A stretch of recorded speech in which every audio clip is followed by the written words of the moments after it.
Hi, everyone. Welcome to our new releases November edition. Today, we're going to be talking about some new books coming up in the month of November. My name is Devon.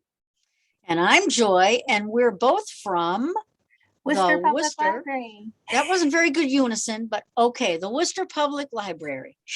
Close enough. So everything we're talking about today is brand new. Some stuff has already been released, some has not. But in all cases, these are not available for download in electronic or audio formats yet. But keep your eyes on Overdrive and Libby because we expect they'll be available soon. So now I'm going to share my screen so you can see what books we have lined up for you today. All right, and as usual, I'll be covering the fiction and Joy will do the nonfiction. For my first title, I have A Marvelous Light, The Last Binding, Book 1, by Freya Marsk, and this one came out on the 2nd.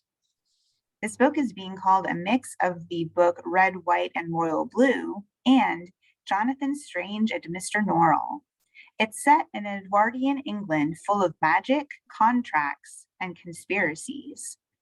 This is also book 1 of the Last Binding series, which is expected to be a trilogy. Robin is struggling to be a good brother, a responsible employer, and the baronet of a seat gutted by his late parents. When a mistake sees him named the civil service liaison to a magical society, he discovers what's been operating beneath the reality he's always known. Now he must contend with the beauty and danger of magic, a deadly curse, and the visions of the future that come with it. Not to mention Edwin, his prickly counterpart in the magical bureaucracy.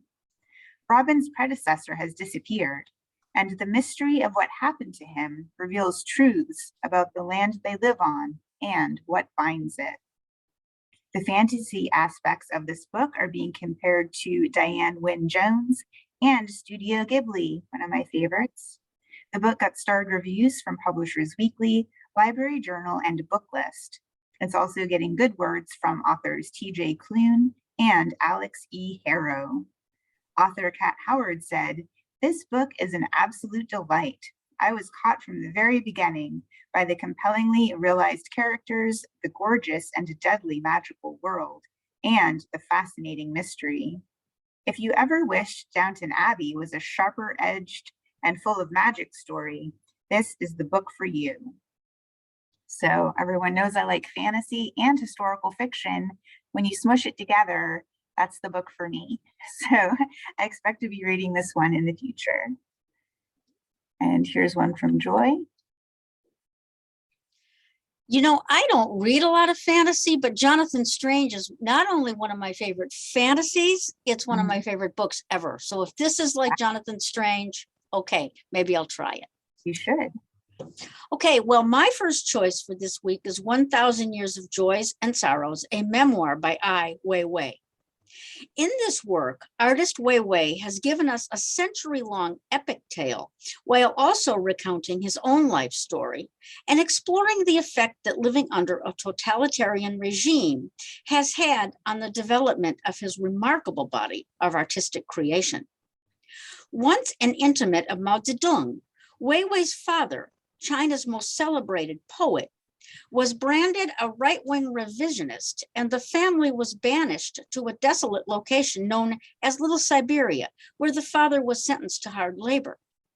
Weiwei describes the hardships that growing up in exile entailed, his difficult decision to leave his family to study art in America, and his return to China, where he rose from obscurity to art superstar and internationally renowned human rights activist.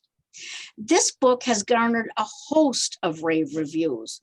Kirkus calls 1,000 Years of Joys and Sorrows a beautiful and poignant memoir demonstrating perseverance and the power of art. New York Times reviewer Michiko Kakutani calls it an eloquent chronicle worthy of comparison with the works of Kafka and Solzhenitsyn. And in addition, author Andrew Solomon proclaims it a masterpiece. Yeah, I expected this book to be good when I was first reading about it, but it sounds like it's pretty amazing. It Sounds that way, yes. Those comparisons are something else. Mhm. Okay, here's my next one.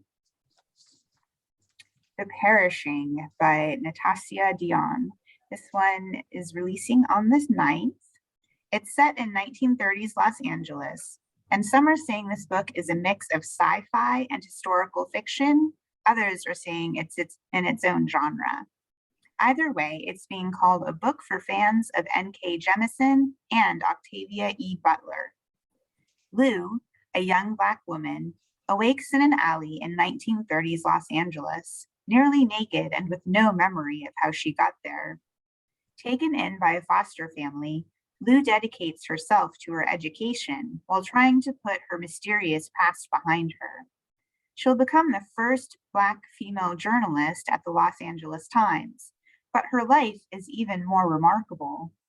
When she befriends a firefighter at a boxing gym, Lou realizes that though she has no memory of meeting him, she's been drawing him for years. Certain that their paths previously crossed, Lou begins to think she may be an immortal sent for an important reason, one that only others like her can explain. True life events included in this storyline are Prohibition, the creation of Route 66, and the collapse of the St. Francis Dam.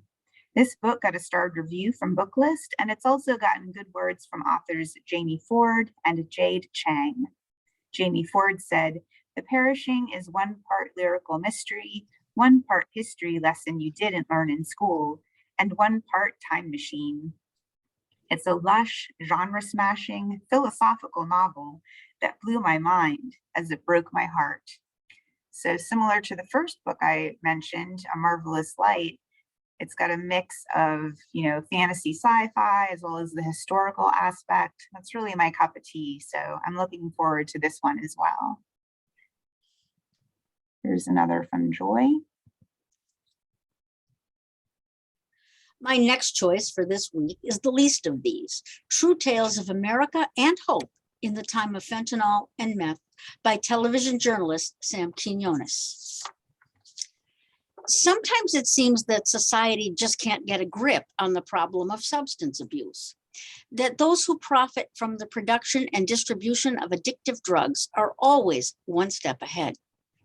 In the 20-teens, journalist Sam Quinones, whose face is familiar to those of us who watch a lot of TV, traveled from Mexico to main streets across the US to produce Dreamland, a groundbreaking portrait of the opioid epidemic that awakened a nation. Now, some of those responsible for that particular devastation are finally being called to account. But new dangers lay ahead, and Quinones was among the first to see them. In The Least of These, he focuses on synthetic drugs and the new kingpins, those whose products can be made in a blender. The most familiar among them, fentanyl, is a painkiller 100 times more powerful than morphine, and when laced with cocaine or meth, it has caused thousands of deaths. At the same time, Mexican traffickers have found ways to make methamphetamine cheaper, more potent, and more lethal than ever. Discouraging? Yes. But amid a landscape of despair, Quinones finds hope and inspiration in those souls courageous enough to continue to embrace and seek to heal the forgotten and ignored. And we are, he says, only as strong as the most vulnerable among us. PW gave The Least of These a starred review and calls it a richly rewarding report. Booklist predicts that those who flock to well-written journalism will surely dig into this. This author does really important work. I'm glad he's continuing with these types of stories that, touch on topics I think a lot of people are really uncomfortable with. Yes. It's important to read these. All right, here is my next choice. Because I couldn't miss my chance to put in a rom-com. Oh, no, not again. This one is called Just Haven't Met You Yet by Sophie Cousins. It comes out on the 9th. This rom-com is recommended for fans of Sophie Kinsella It's described as a romance that also examines grief, family secrets, and loss. Lifestyle reporter Laura's business trip to the Channel Islands isn't off to a great start. After an embarrassing encounter with the most attractive man she's ever seen, she arrives at her hotel and realizes she's grabbed the wrong suitcase from the airport. Her only consolation is its irresistible contents, like piano sheet music and a battered copy of her favorite book. The owner of the suitcase is clearly Laura's dream man. Now, all she has to do is find him. But what are the odds that she'll find the one on the same island where her parents fell in love, especially as she sets out to write an article about their romance? Hiring a grumpy yet charming cab driver named Ted to drive her around seems like her best bet in tracking down the suitcase owner and retracing her parents' footsteps. As Laura spends time driving around with Ted, she learns more about him. He has a beard a la Tom Hanks in Castaway, and his father, Jerry, has Parkinson's. She realizes that though Ted, kind, caring, and patient, isn't the man she's searching for, he just might be the man of her dreams. This book got a starred review from Kirkus. They said, Cousins creates a world full of lovable characters who are trying to be happy despite life's obstacles. Although the characters are dealing with hardships, Cousins imbues the story with an uplifting sense of hope. The Jersey setting creates a cozy, wind-swept background to the deliciously slow burn romance. I could use a cozy, windswept background right now, so this sounds like a good read to curl up with later this month. Here's one more from Joy. Windswept, maybe, cozy, maybe not so much.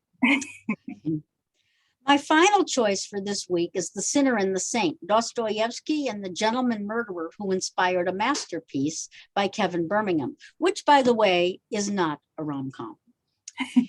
If you think that great works of literature and the sordid reality of true crime are incompatible, well, you are just plain wrong. Authors Theodore Dreiser, Margaret Atwood, Truman Capote, Norman Mailer, Vladimir Nabokov, and Joyce Carol Oates have all found inspiration for some of their greatest works in the lives and crimes of the notorious criminals in our midst. But first, there was Dostoevsky. As a young man already a celebrated writer, Dostoevsky became involved in radical politics, which perhaps predictably earned him a Siberian exile. There he rubbed elbows with criminals whose activities and motivations came to fascinate him. Like many of the great writers who followed in his footsteps, Dostoevsky was not so much interested in who done it, but why. Upon his release and return to St. Petersburg, he struggled through gambling addiction, crippling debt, epileptic seizures, disappointment in love, and the death of those closest to him. But he never lost his interest in crime. That preoccupation ultimately produced one of his greatest, and I might add most accessible novels, Crime and Punishment, and its unforgettable protagonist, Raskolnikov. The real Raskolnikov, was a charming Frenchman named Pierre-François Lacenaire, whose murderous exploits captivated and outraged Paris.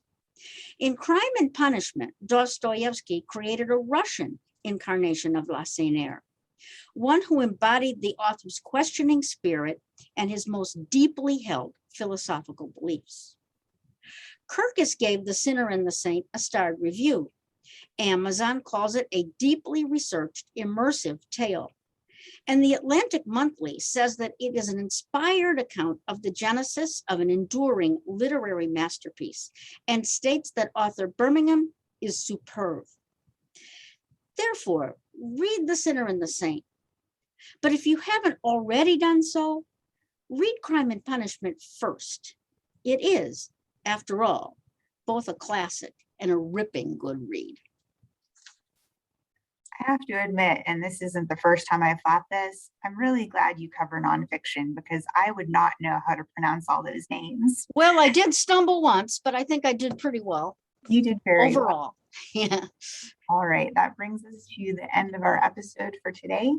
Don't forget to give us some likes and loves if you've enjoyed our show, and share this video with all your friends looking for upcoming book releases. Otherwise, thanks for watching. And see you later, fellow readers.